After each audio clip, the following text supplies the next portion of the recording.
Oke, halo semuanya. Jadi kali ini kita bakal sebetulnya gue mau bahas soal ini ya, soal aplikasi gua, yaitu masalah Celeran Airlock atau Airlock ya.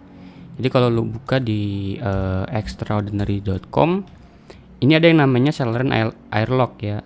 Nih, single sign on. Tapi kita harus coba pahami dulu dasar daripada SSO itu sendiri ya. Jadi kali ini gue mau bahas SSO di dasarnya aja ya. Jadi kayak gini.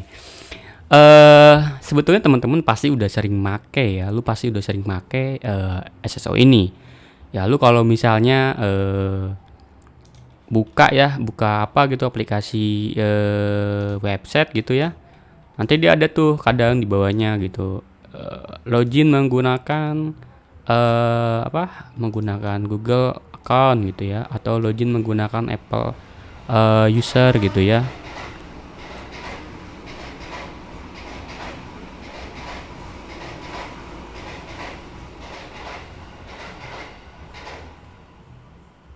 Atau login menggunakan misalnya Facebook gitu ya.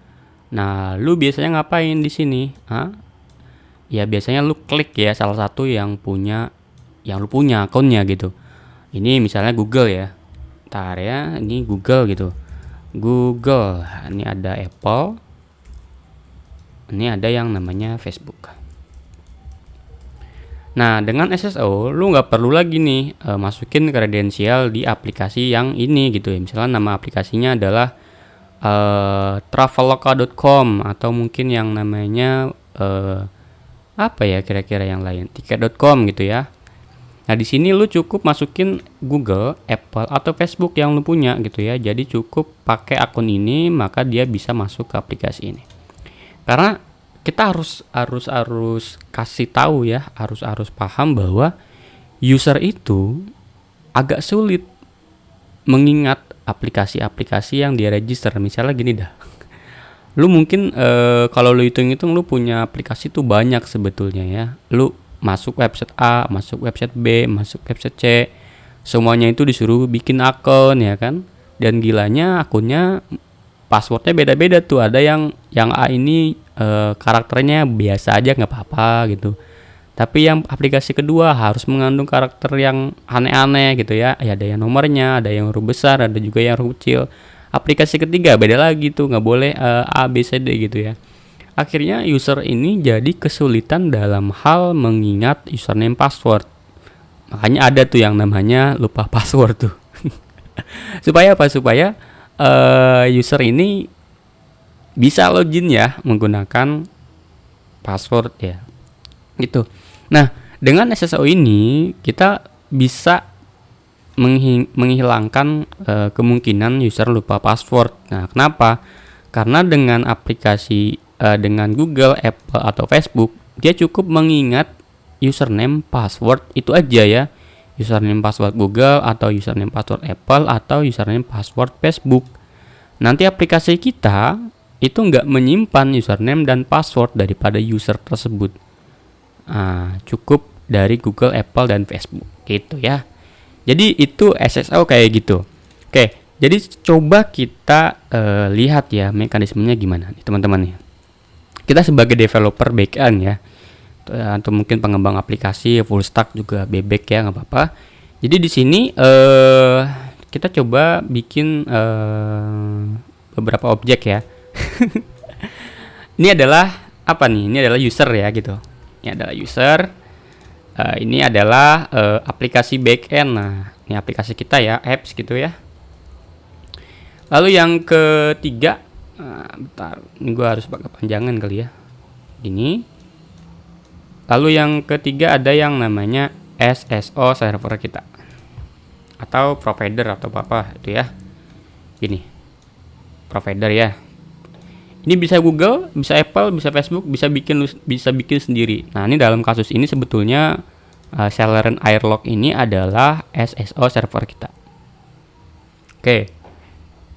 Bentar, gue harus bikin garis kali ya di sini biar garis atau apa nih? Titik-titik kali ya. Ini gitu. Lurus gak sih? Oke, bentar. bawahin dulu aja ya. Oke, di sini ada garis lagi. Oke, ini ada garis lagi di bawah. Oke, sip. Nah, gimana tuh Bang? Nah, jadi gini. Ini user ya, lu ini. Ini lu yang tiba-tiba masuk ke website yang gak jelas gitu. Atau cuman takutnya judi online, jangan ya, jangan judi online. Aplikasi apa gitu ya, misalnya aplikasi burung dara lah ya. Perlombaan burung dara. Nah, dia disuruh masukin tuh. Tapi pakai SSO ternyata ya. Oke. Dia ada pilihan nih Google, Apple, Facebook, lu milih Google gitu ya misalnya. Apa yang lakuin ya? Lu klik ya, lu klik aplikasi di sini nih. Apain tuh? Ya lu minta yang namanya ya lu klik login gitu ya. Login menggunakan SSO tersebut ya, yaitu dalam hal ini Google tadi ya. Terus app-nya ngapain? Ya app-nya dia akan minta ke Google gitu ya. Nih Google kasus ini atau SSO provider atau Celeron Airlock atau Apple atau Facebook gitu ya.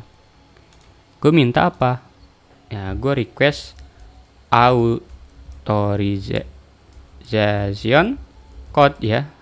Enggak panjangan nggak sih? Gue minta kode autorisasi ya. Gini aja dah pakai bahasa Indonesia ya. Request atau minta kode autorisasi gitu. Nah, disinilah si SSO akan kerja nih. SSO providernya akan kerja. Kira-kira dari menurut lu ya gitu. Apa yang dilakukan SSO kemudian? Ya, dia akan bertanya dong. Ini buat user mana? Buat user apa nih? Makanya diberikanlah dari SSO ini ke user ya, enggak ke app tapi ke user. Jadi nggak lewat app, langsung ke user, direct dia, search gitu.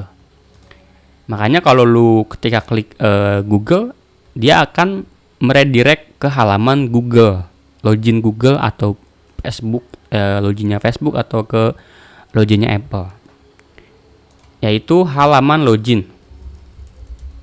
Nah, halaman login.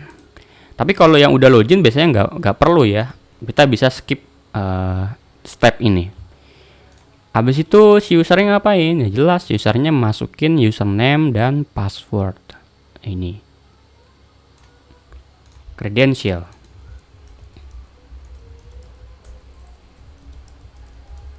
Nah ini. Jadi nanti ketika di halaman ini si Google akan memberikan lu halaman login ya pasti gitu.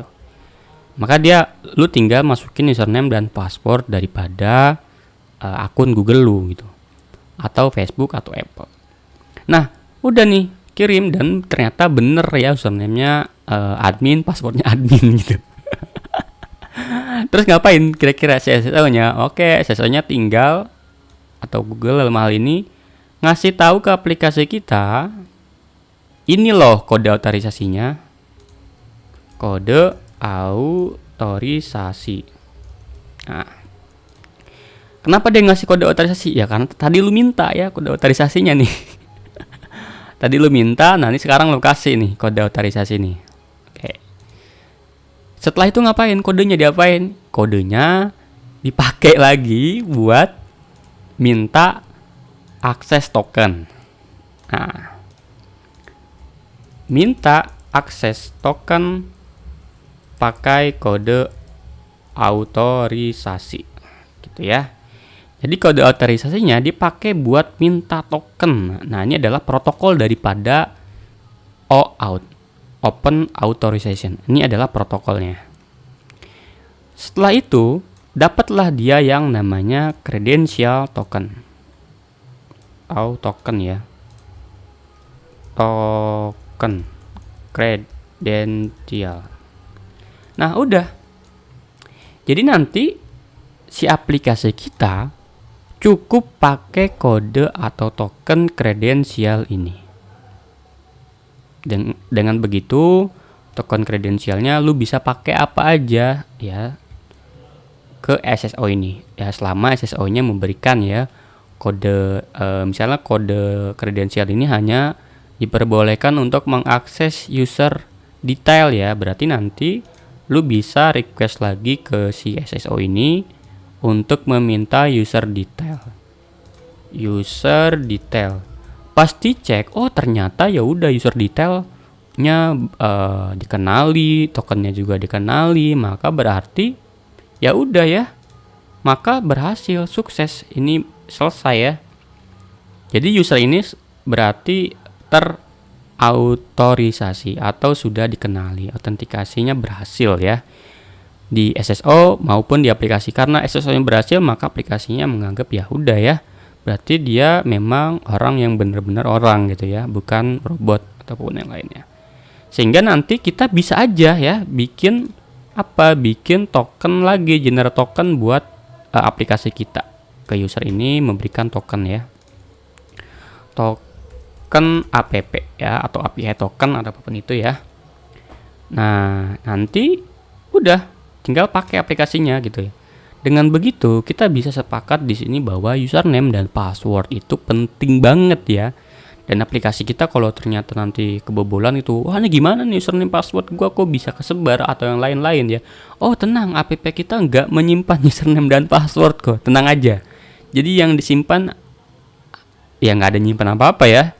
Jadi kita tidak menyimpan username password, yang menyimpan username password itu adalah SSO-nya. Jadi nanti kalau dikomplain misalnya, oh ini gua gini, tenang aja ya, karena itu urusannya daripada SSO-nya ya.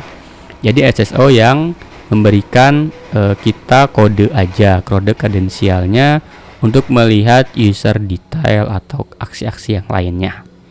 Oke, aman ya. Jadi kayak gitu teman-teman, lebih aman, lebih secure, dan juga kita sebagai user atau yang lain sebagai user itu lebih mudah buat ngakses aplikasi yang lain ya, yang lain 32 aplikasi, 42 aplikasi, 367 aplikasi yang berbeda yang username passwordnya beda. Dengan SSO ini kita bisa membuat atau memberikan kemudahan dalam hal login gitu ya. Oke, gitu aja. Thank you semuanya.